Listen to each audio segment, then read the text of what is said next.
Assalamualaikum warahmatullahi wabarakatuh.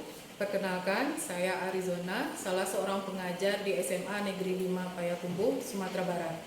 Berbekalkan rasa ingin berbuat yang terbaik bagi murid, saya mencoba membuat sebuah modul untuk pembelajaran kimia dengan materi nanoteknologi dengan format e-modul menggunakan aplikasi Heizin pada pembelajaran nanoteknologi sehingga siswa-siswa saya bisa memahami nanoteknologi yang secara abstrak menjadi konkret.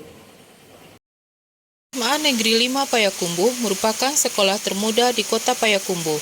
Jumlah rombel tahun ini untuk kelas 10 atau fase E adalah 6 rombel dengan masing-masing kelas berisi 30 orang siswa. Pemakaian kurikulum Merdeka saat ini baru memasuki tahun kedua, yaitu siswa baru duduk di fase E dan fase F. Proses belajar yang terjadi di SMA Negeri 5 Payakumbuh masih belum maksimal, terutama dalam pembelajaran kimia dengan topik nanoteknologi. Pembelajaran nanoteknologi merupakan pembelajaran yang tidak dimungkinkan untuk dilihat langsung dengan mata, karena topik ini membahas partikel yang berukuran nano.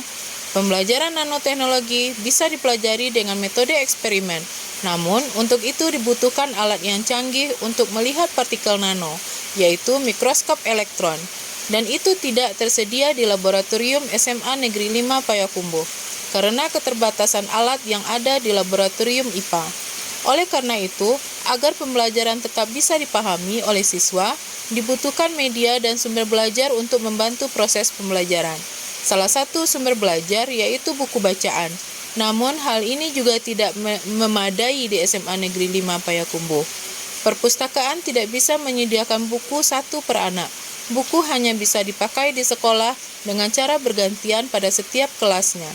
Hal ini membuat proses belajar jadi tidak optimal dan tidak dapat melayani pembelajaran berdiferensiasi yang telah direncanakan. Selain kekurangan bahan bacaan, di SMA Negeri 5 Payakumbuh, siswanya memiliki gaya belajar yang berbeda-beda. Hal ini terlihat dari hasil pengujian yang dilakukan terhadap anak kelas 10 atau fase E yang baru masuk.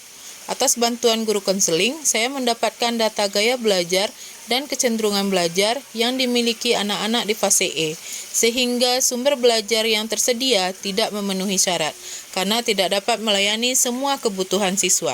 Setelah dilakukan identifikasi masalah dan diskusi dengan rekan sejawat dan pihak yang terkait, maka ada beberapa tantangan yang terjadi di sekolah saya, yaitu yang pertama, rendahnya motivasi dan hasil belajar siswa. 2. Tidak tersedianya sumber belajar yang memadai sesuai dengan kebutuhan siswa. 3. Kebutuhan mendesak untuk melaksanakan pembelajaran berdiferensiasi karena gaya belajar dan kebutuhan belajar siswa. Dengan situasi yang seperti itu, saya menyimpulkan untuk berbuat sesuatu untuk menyelesaikan masalah tersebut dengan membuat modul yang mampu, pertama, meningkatkan motivasi dan hasil belajar siswa, menutupi kekurangan bacaan yang tersedia di sekolah. 3. Membuat bahan ajar yang dapat melayani semua gaya belajar siswa yang telah dianalisa oleh BK. Langkah-langkah yang saya lakukan adalah yang pertama melakukan diskusi dengan rekan sejawat dan juga guru BK yang kompeten. Kemudian merancang pembelajaran yang kreatif dan inovatif, bermakna dan menyenangkan agar dapat meningkatkan motivasi siswa dan hasil belajar siswa dengan mempergunakan pembelajaran berdiferensiasi. Kemudian memproduksi dan menggunakan e-modul di dalam penunjang proses pembelajaran yang saya lakukan. Pemanfaatan nanoteknologi dalam kehidupan sehari-hari. Di depan ini adalah contoh dari modul yang akan kita pakai, yaitu Ibu menggunakan aplikasi Heizin dan tampilannya berupa flipbook. Ya, flipbook ini berarti bisa kita buka dengan mengklik yang ada di pinggirnya. Tanda panah. Nah, tanda panah ini. Nah, ini sudut buku. Nah, ini bisa Anda buka nanti. Nah, kita pakai ini mengerjakan semua yang ada. Ya, mengerjakan semua yang ada nanti kita menggunakan LKPD yang sudah disediakan di dalam aplikasi ini. Coba Anda perhatikan video yang sebelumnya. Ini adalah pemanfaatan teknologi nano di dalam beberapa bidang. 1, 2, 3, 4, 5. Jadi ada 6 dan 7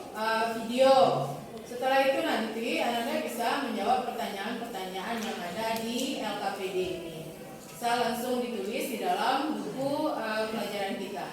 Nah, nanti di akhir ini ada asesmen. Asesmen ini berarti tes akhir setelah pembelajaran kita yang akan kita lakukan secara berkelompok. Nah, nanti hasil dari jawaban pertanyaan ini Anda buat dalam bentuk presentasi. Kita bebaskan, bisa dalam bentuk tulisan di kertas yang akan ditempel di papan, bisa juga dalam bentuk Canva. Nanti Anda boleh pilih mana yang akan menjadi presentasinya. Dimengerti? Ngerti. Oke, nah sekarang silakan kita bekerja berkelompok. Silakan pakai 1 HP atau 2 HP untuk menonton ini. Kemudian setiap videonya Anda bikin 1 kesimpulan. Jadi nanti ada berapa kesimpulan? 1, 2, 3, 4, 5, 6, 7 kesimpulan. Ya, nanti setelah itu baca pertanyaan di sini. Baca pertanyaan di sini, masukkan ke dalam kesimpulan sini penjabaran yang sudah dari 7 video tadi. Dan gabungkan sehingga menjadi 7 judul kecil dalam presentasi. Nah, jadi nanti presentasi Anda punya 7 judul kecil. Ya. Jadi paling kurang kalau kita bikin di Canva nanti paling kurang ada 7 slide. Ya, 7 slide untuk menjelaskan apa yang Anda tonton di dalam 7 video. Bagaimana pemanfaatan nanoteknologi di dalam 7 bidang.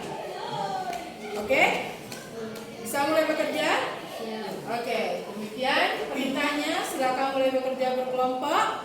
Ambil waktu yang Anda butuhkan. Saya akan pantau dan saya akan bantu. Jika ada pertanyaan, silakan angkat tangannya sekarang. Ada pertanyaan? Nah, kalau itu kita mulai bekerja. Silakan. Proses belajar terjadi secara menyenangkan. Setiap siswa terlihat antusias dalam melaksanakan diskusi untuk membahas apa yang ada di dalam modul, baik materi yang berupa teks bacaan maupun video yang disediakan bagi siswa yang lebih menyukai video dalam mendapatkan informasi.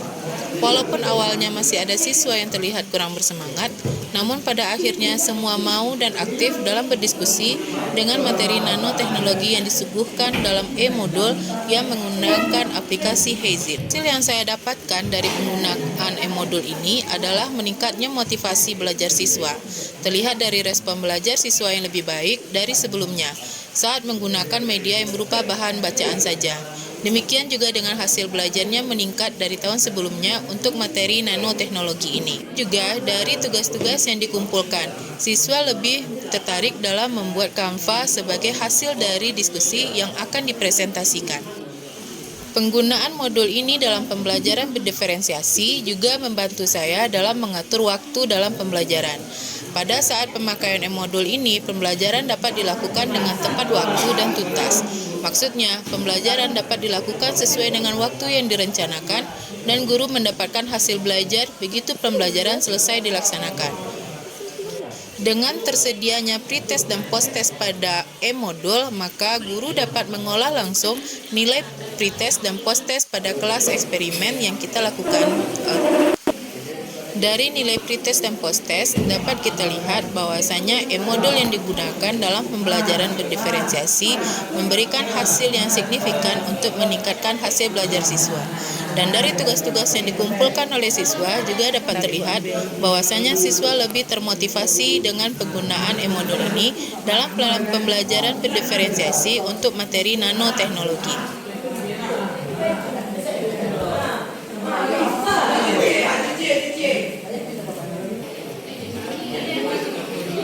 Oke, asesmennya yang mana?